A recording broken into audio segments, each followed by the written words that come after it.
ng atensyon ngayon ng publiko ang pinakamaliit pero isa rin sa pinakaaktibong bulkan sa buong mundo, ang Taal. Hindi lang dahil sa panganib na anumang oras, pwede na naman itong sumabog, kundi sa balitang di umano sa lawa ng Taal. Ibinaon o itinapon di umano ang mahigit 100 mga tao, kabilang daw ang mga drug lord at ang 4 na taon ng lost sabungeros. Hustisya para sa lahat! Hustisya! Lalaban tayo! Lalaban! Nitong Huwebes, sinimulan na ng mga otoridad ang tinatawag nilang Technical Site Assessment sa palibot ng Taal Lake para masuri kung saan nila mahahanap ang mga labi ng nawawalang mga sabungero. Titignan po ng Philippine Coast Guard kung gaano kalalim, yung kondisyon ng tubig, yung current, lahat-lahat. Hanggang sa kanilang pag-inspeksyon sa palibot ng lawa sa bahaging sakop ng bayan ng Laurel sa Batangas, may nakita silang sako na naglalaman di umano ng mga buto.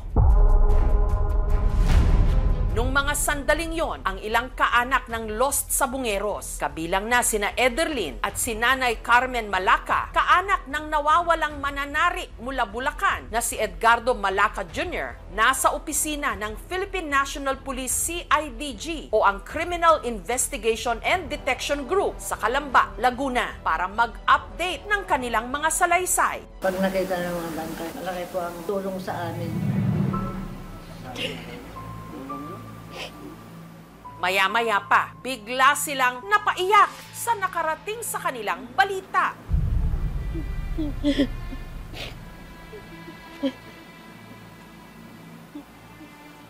Naitawag na kasi sa kanila na may nakuhang mga buto sa paligid ng lawa ng Taal. Etong defend jobs, binubuko to ng iba't iba na mga samahan. Miyerkules ng hapon, ipinatawag ang pamilya ng lost sabungeros ng NGO o non-government organization na Defend Jobs. May isang tao kasing sa wakas, handa na raw silang harapin. Kami basically, nagtutulungan po talaga kami. Layunin po namin lahat, justice. Sa kwarto kung saan sila naroon, tahimik at kabado ang lahat. Hanggang may pumasok na lalaki. Walang iba kundi ang whistleblower at isa rin sa mga akusado na si Julie Dondon Patidongan na ngayon lang nila makakaharap ilang linggo matapos itong lumantad. Ang hinihingi ko lang po sa inyo, mga magulang, mga kamag-anak na mga namatayan, ipagdasal nyo lang ang aking kaligtasan. Dahil nung una, gusto niya pa akong bayaran ng halagang 300 million. Pangalawa, hindi ako pumayag. Ginawa niya pang 500 million. Ngayon, hindi pa rin ako pumayag. Binaliktad niya. Ako daw nanghihingi sa kanya ng pera. Pasensya na kayo na ganito ako magsalita. Gawa ng emosyon din. Ramdam ko rin yung mga nararamdaman nyo. Ibaling mamatay ako, may maiwan lang akong legacy na matulungan ko itong mga kamag-anak na nawalan, mga mahal sa buhay, yung mga missing sabungero.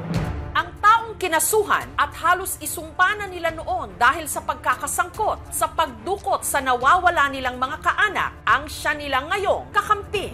Ako po si Jaja sa case number 1, kina Inonong po. Andito ba si yung tatay? Wala po. Pero nandito po kami para ipahatid sa inyo yung pasasalamat ng buong grupo po namin.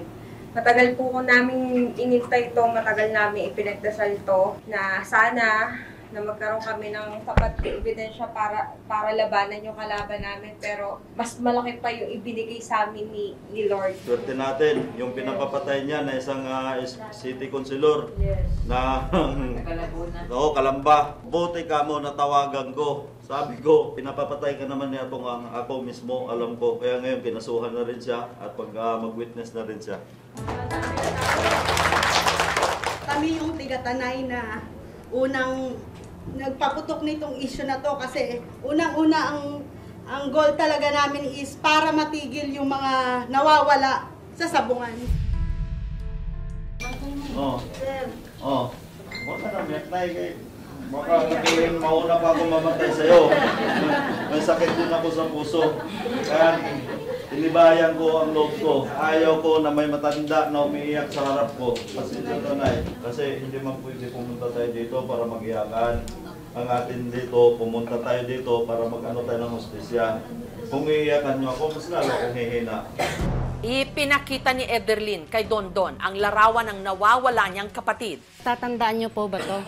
Hindi ko na po matandaan sa dami niyan sa sandaan. Kasi di po ba sabi niyo kayo ang kumukuha sa mga taong to? Ate, parang ako na yung inaano mo. Sinabi ko nga nung una na nandito ako para tumulong sa inyo. Hindi po pwede na ako na yung Hindi po, tinatanong ko lang po. May mga tao po yan, ate. Hindi lang ako. Yung mga tao na sinama ko na dun sa listahan na pinakasuhan ko. Alam ko, galit kayo sa akin. Hindi po. Pasensya na kayo. Pasensya na po. Ayaw ko na rin sana pumunta dito dahil alam nyo sa nararamdaman nyo, baka ibaling nyo ang galit nyo lahat sa akin dahil wala dito si Mr. Atoma. Hindi po.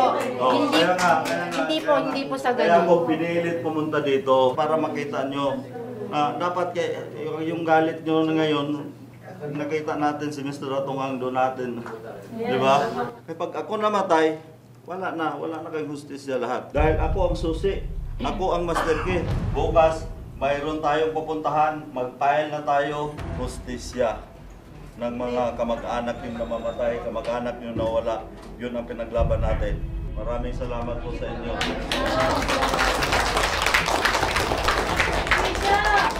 Ang unang pagtatagpo namin kanina ay isang pagtatagpo na punong-puno ng pag-asa na may isang tao na magbibigay liwanag dito sa aming mga kaso. Lumakas ang aming loob para masolve itong kaso ng aming anak. Matapos makausap ni Dondon ang mga pamilya ng lost sa Bungeros, nagpa-interview siya.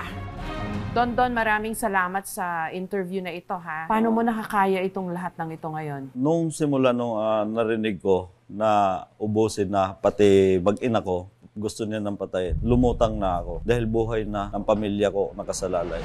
Paano ka napunta kay Atong Ang? Kasi ang kuya ko, close in security niya. 1999 yun, kinuha rin ako ng kuya ko, tagapagkain na manok niya doon sa Antipolo. Hanggang sa nilagay niya ako doon sa isang tao na pinagkatiwalaan niya din. Close in bodyguard. Paano ba nagkawalaan itong mga sabungerong ito? Ano nalalaman mo dito? Yung pinakaunan niyan, mayroong binabalian yung manok. Pinost sa Facebook yun. Ngayon, pinahuli niya. Pinahuli ni Atong Ang sa'yo yung tao na yun. Ngayon, binigay ko doon sa isang pulis. May video yun, pinakita sa akin, para pinupulutan. Nakahiga na tumutulo na yung dugo. Paano kaya pinatay yung bata? Baka binaril, hindi ko tandaan. Yan yung nagmonitor ang mga palabas, yung mga laban-laban. Doon makikita, ito yung pinipilaya na manok. Pag dito ang mas malaki ang pusta sa wala, imbisigan ko, na positive nga, nanandaya sila. Kinakausap ko na si Mr. Atong Ang, positive. O sige, tawag mo na sa grupo nila Bito. Yung Bito, full sign yun ng isang lieutenant Colonel. Yun na yung kinukuha na sila. Sabi ko, baka naman magduda na sa atin nito si Mr. Atong Ang. Baka pinakawalan nyo na yan. May isa akong kaibigan doon na pulis. Sinisin niya minsan sa akin yung picture, yung video kung paano nila tinatrabaho yon. So, kampante na ako na ganun ang ginagawa nila. So, pinapakita ko rin yan kay Mr. Atong Ang. Anong ginawa doon sa taong yun? Ginagarote, nanuhan ng taywire sa leg, yung ginaganyan. Parang, Pinapatay. Talian ka ng yung kantang Kiling Misuble, dinandahan na hanggang sa lumabas yung dila, nakakaihi. Nakita sa video. Then, meron silang parang sa slaughterhouse na yung laman, yung tiyan, inaano nila para hindi lumutang, hindi lulubo. Kumbaga pinapalabas nila yung dugo. Tapos nilalagay sa isang tabla, nakahiga, may buhangin, tinatalian naman ngayon yun. Yun na yung inilubog na nila sa talik. Ikaw ba kasama dun sa nagliligpit? O Hindi ikaw po. lang yung taga-sumbong? Ako lang yung taga-sumbong dahil doon lang naman ako sa farm. Nung una, isa, dalawa lang kamo. Tapos Kaya hanggang minsan, paano dumami? Ano kasi parang talagang addict na sila eh. Parang hindi na talaga sila natatakot na mandaya sila dahil andun ang malaking pera. Nung mag-conference kami doon, nagsasalita siya. Tigilan nyo na yung kalokohan nyo. Kaya tandaan nyo to, pag hindi kayo tumigil, ako nakatingin ako sa inyong yan. Tignan nyo maigi kung ano mangyayari sa inyo. Magkano yung reward? 500,000 ang reward. Kada niligpit naman, Hindi, Chuchope? sa bawat entry. Habang nangyayari to Don, anong naisip mo? Anong pakiramdam mo? Parang ang ginagawa nyo, may mga namamatay na manok, may mga pinapatay ding tao. Yun na nga eh. Kaya nga sabi ko, pag may namamatay na tao, parang nabubuhayan si Mr. Atong-ang eh. Parang lumalakas eh. Yun ang ano niya eh. Pero ikaw, sa sarili mo, Bilang empleyado, sinusunod ko lang yung mga utos niya at saka hindi naman pwede ako na mag-rebuild sa kanya dahil nandun ako nakatira sa loob mismo ng farm niya. paano dumami? 34 yung itong batch na to, di ba? Pero Hindi lang sa tansya mo, 100 mahigit yan, 108. Ano yun? Ilang taon na trinabaho yung Basta mahigit 100 hindi naman na kasi yun? sunod-sunod. Minsan kasi once a month, mayroong mangtsutsupi. Patay ng patay po yan. Hindi na antig yung konsensya mo na tao yung mga pinapatay? Siyempre ako, naantig din ako. Gawa ng, ang ano ko dito, empleyado lang naman niya ako. At saka doon ako, nagkaroon din ako ng konting negosyo sa kanya. Kwento mo, Don, paano kayo nagkasira ni Atong Ang? Kailan ka nagpasya na ayaw mo na? Nadulas si Atong Ang na, pare, dito ko pinalubog yung katulad kay Dondon. Doon na ako nag-isip. Ano, bakit daw yung ginawa mo? Mayroon kasi siyang tao na katulad daw sa akin, doon niya pinalubog. Baga katulad kay Dondon. Ang ibig sabihin, katulad ko na pinagkatiwalaan din, ganun din, yun ang ginawa niya. Ganun niya ka-close? Yes. Okay. Ganon. Oo, tapos? Kaya doon na ako nag-isip. Sabi ko, ganun din pala ang gagawin sa akin. So, lahat ng mga ebidensya, tinatabi ko. Katulad niyang kay John Lasco. Binigay sa akin yan nung kernel na nag-imbestiga doon kay John Lasco. Si John Lasco, isa sa lost sa Bungeros na nawala naman sa Laguna, binukot sa sarili niyang bahay ng mga nagpakilalang tauhan daw ng NBI dahil sa di umano pagkuklone o pangungopya ng laro ng isabong ni Atong Ang. Dati po ako sir na master agent doon. Yung parang master agent. Ano ang problem mo na? Sa cellphone ko po sir eh. Kami rin po yung naglo-load sa mga player, sa mga agent din. Marami sila nanood. Sinaksak ko doon sa isang tab. Ngayon, pagkatapos pinanood, sabi sa akin, sige, sunugin mo na yan. Sabi ni Mr. Atong Ang, sinunog mo na, okay na po. Tinabi ko na yon. Ikaw ang parang kanang kamay ba? Kaliwat kanang kamay, lahat ng pinagkatiwala niya na sa akin. Pati yung sa farm, ako na yung nag-improve ng farm niya. Bakit ka raw niya ipapaligpit kung trusted ka? Pag ako namatay, quits na lahat. Wala na ebidensya, pwede na ituro si Dondon ang mastermind. So, case solved na. Dahil masyado ka ng maraming nalalaman, yun lang ba yun? Yun lang, yun. Saka nakasuhan na kami. Pag itong kaso, palapit na, may turo na siya. Si Dondon tumakbo nitong nakaraang eleksyon sa pagka-mayor sa bayan ng Barobo sa Surigao del Sur. Pero natalo siya. Umihingi ka raw ng 300 million. Talaga na nag-extort talaga. Hinihingan ako ng 300 million para wag daw ko idamay doon sa kaso nila. Hindi po totoo yan. Huli na yan yung recantation na gusto niyang pabaliktarin na lahat ng sinasabi ko. Ito, habang tinikso ko sa kanya. Tapos nagmamakaawa na siya sa akin. No? Sabi ko, maraming salamat. Pinagtulaan mo ibang tao kaysa akin. Nagmamalasakit sa iyo. Simula noon pa, kaya pagpalit ko, buhay ko. Huwag ka lang maagrabyado. May mga tao na dumating sa buhay mo, 2021, nakalimutan mo na lahat. Reply niya sa akin, huwag ka naman niwala, nag-uutos ako na patayin. Ayoko ng ganyan. Sana maayos pa, samahan natin. So sinusuyo ka niya? Opo, tapusin na natin ang gulo tayong dalawa kung okay sa'yo.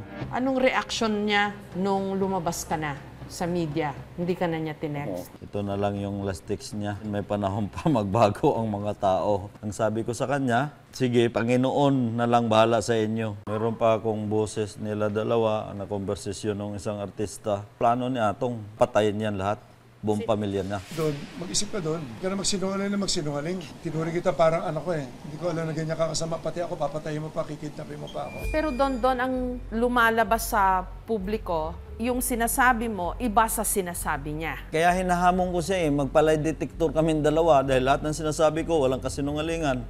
Siya kaya ang lakas ng loob ko dahil katotohanan sinasabi ko. Sabi mo nung una, yung mga nawawalang sabungero, malamang tinapon sa Taal Lake. Sa Alec, tapos yung katulad sa sinabi ni General Torre na mayroon palang iba doon sinunog. Wala na akong alam doon kasi paglabas ng gate, hindi ko nahawak. Isa po siyang malupit po, mas mainitin niyang ulo. Saka nananadyak po siya, malupit po sa mga trabado po. Yan po yung head ng security namin po. Big time, mayor, may sariling bodyguard po, may bullet rope, at saka may dalawang resort. Lumalabas na gustong sirain ng mga kalaban mo, yung iyong kredibilidad. Yes, kasi nga may mga property na ako dahil hindi naman ako sugarol. Itong negosyo ni Mr. Atong Ang, pinagkatiwalaan niya ako, may mga machine ako, may beating station ako. Doon ako nagkapira. Hindi ako nagkapira na galing sa bulsa niya, na inutos niya sa akin para pumatay. At para sa kalaman ng lahat, hindi ako ang pumatay. So sinasabi mo, Don, oo, yumaman ka dahil nagtrabaho ka kay Atong Ang. Nagnegosyo ka doon sa mga negosyo niya. Yes, at saka madam, may security agency ako. Kaya sabi nila, gwardiya ako, may sarili akong security agency. Korpo ko pa yung isang suspect dyan. Pero doon sa pagkawala ng mga sabungero, kahit singkunduling, wala akong tinanggap na pera dyan. Grabe tong mundong pinasok mo, Don, ha? Wala, hindi ako natatakot, madam. Alam ko, iisa lang ang buhay ko. Kung hindi ko to isiwalat ang lahat, mamamatay na lang ako na ang pamilya ng mga nawawalan. Hindi masolve yung kaso nila. Isa pa sa mga isiniwalat ni Dondon na may mga pamilya di umanong nasuhulan o tumanggap ng pera kapalit ng kanilang katahimikan. Yung kasi maingay yun si Mr. Inonog, 50 million ang binigay dyan. Para tumahimik. Yes. Ang tinutukoy ni Dondon, si Butch Inonog, ama ni John Claude Inonog, ang nawalang driver ng mga sabungero matapos magpunta sa Manila Arena na sabungan ni Atong Ang. Yung mga anak, apo ni Inonog, hindi mabinigyan, 50 million yan. Ang naglakad niyan, yung kumpare ko na group is, siya ang naglakad para maayos yan. Kaya yun ang pinaka-leader yun ang unang kinausap. Kaso nag-drive lang daw yung anak nun Hindi totoo. Pinag-drive lang yung mga sabungero. Yung time na yun, nandun si Inonog, nasa parking. Mahirap magsalita po. Mayroon namang ginawa din siyang kalokohan.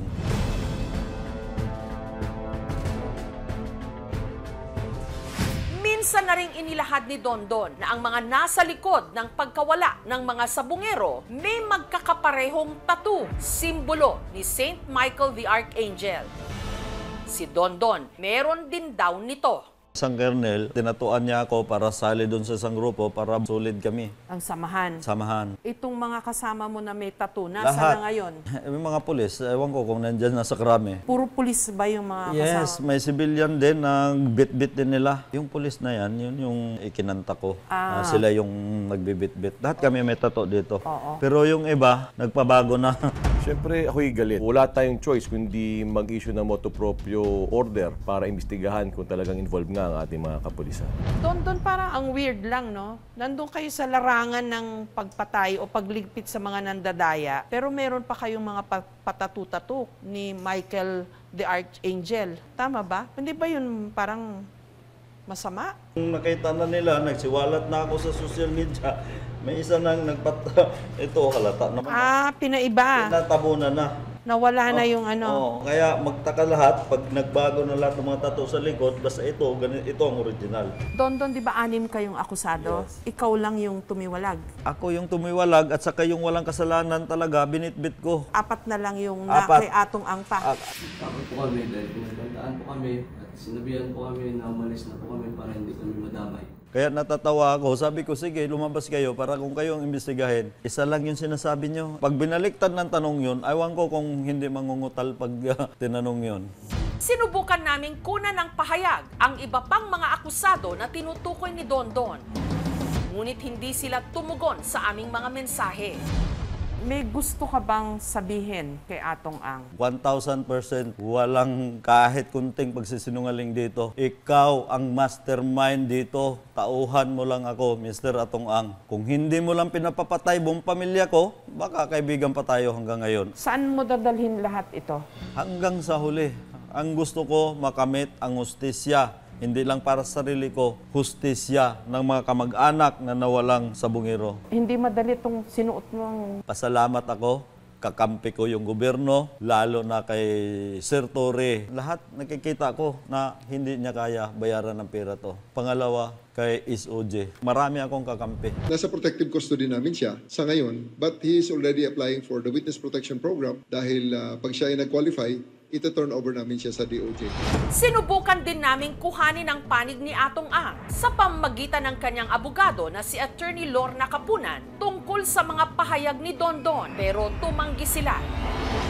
Bukas, kung anong oras tayo bukas, mag-uusap tayo kung saan kayo pwede. Isang araw matapos ang paghaharap ni na Dondon at ng mga pamilya ng lost sa Bungeros, nagtungo ang mga pamilya sa PNP CIDG sa Calamba, Laguna para mag-update ng kanilang mga salaysay o affidavit. Hindi sumipot si Dondon. Yung mga dating salaysay ng mga kasamahan namin, re-review at nadagdagan din dahil doon sa paglantad ni Dondon. Samantala, sa Batangas naman, sinimulan na ng Philippine Coast Guard ang kanilang initial assessment sa lawa para sa plano nilang sisirin ang ilalim nito. Pagka-exceed kami dun sa normal range ng diving operation, we will be using trimix or yung mga nitrox. Sa kalagitnaan ng paghahain ng kaso, si Ederlyn at Nanay Carmen may natanggap na tawag. Ibinalita kasi sa kanila na sa paligid ng lawa sa may bandang Laurel, Batangas, may na-recover na sako na ang laman kahina-hinala. Siguro ito na yung pa-birthday ng Panginoon Diyos sa akin at saka yan lagi kong hinihiling sa Kanya. Magkaroon na ng linaw, patunayan, lalo na kung yung anak ko na yung mga isa sa mga buto na yun. Sobrang saya ko na.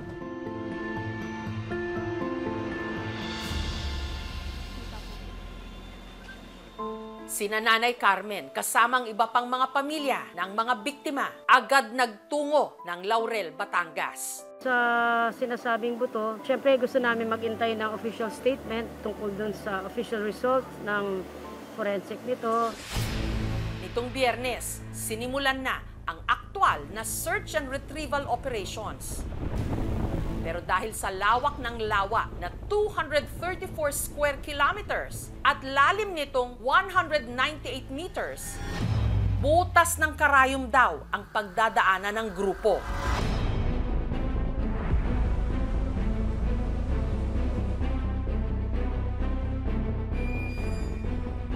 Araw na yon, 2 sako ang naiahon mula sa lawa. It is still going to be determined ng SOCO. Ang pagkaagnas ng katawan ng tao sa tubig ay mas mabagal. Una, malamig ang tubig. Pangalawa, yung level ng oxygen sa ilalim ng lawa. Kapag may mga scavengers, magngangat-ngat, posibleng mawala ka agad dyan. Pero yung buto, matagal yung maagnas. 4 na taon pa lang yan. Kaya pa makakuha ng DNA dyan. Ang ilang mga pamilya ng mga nawawalang sabungero, kinuhanan ng DNA sample para ma-match kung sakaling buto nga ng tao ang naiahon mula sa lawa.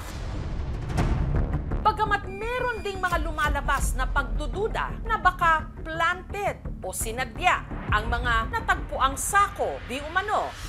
Ang DOJ o ang Department of Justice sinabing kailangan pang suriin ang mga buto para makumpirma kung labi nga ba talaga ito ng mga tao. For the bones that were first presented that were recovered yesterday, I would be willing to bet 99% hindi ng tao ng buto ito. Buto sa baka. Siyempre yung forensics, dapat yung mayroong mga bone experto dyan ipagtanaw yung mga buto ito and then they'll be doing. Pero if the bones are found to be non-human, useless dyan ipag-DNA testing ito yung mga buto. Even if you just do a Facebook search of Taal Lake bones, you'll find posts saying, oh, na-confirm ng DNA, na the victims have been identified. Dapat, as people, you be careful what you post because to post something and say, oh, na-identify yung mga victims or sigurado, for sure these are the victims, it raises hopes for the family members who have been waiting for having closure. Definitely, you cannot do a thorough investigation, including an examination on site. Dadalhin mo yan sa laboratory mo, most likely a morgue. Sa akin yan, pa-x-ray ko. To be sure, isipin mo agad, hindi yan adult na siniksik sa sako kasi hindi kaya. So ano yan? Disarticulated, dismembered, skeletal remains na ba? Or parts na siniksik mo sa sako? Between burning and burak, I would prefer burak. Kasi mahuhugasan yung buto, kung buto nga yan. Kasi kung burning yan, medyo lumalabo ang DNA testing.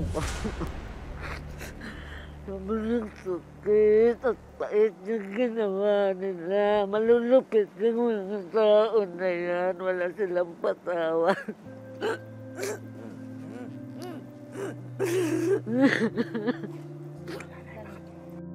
May mga nagsasabi na parang masyado mabisi pangyayari. Pero hindi kami down sa sarili namin. Pero wala eh. Kailangan namin umasa na sana kahit sa man lang doon sa mga hinahanap namin is matukal yun through DNA para karoon na rin kami lang si Sokmed.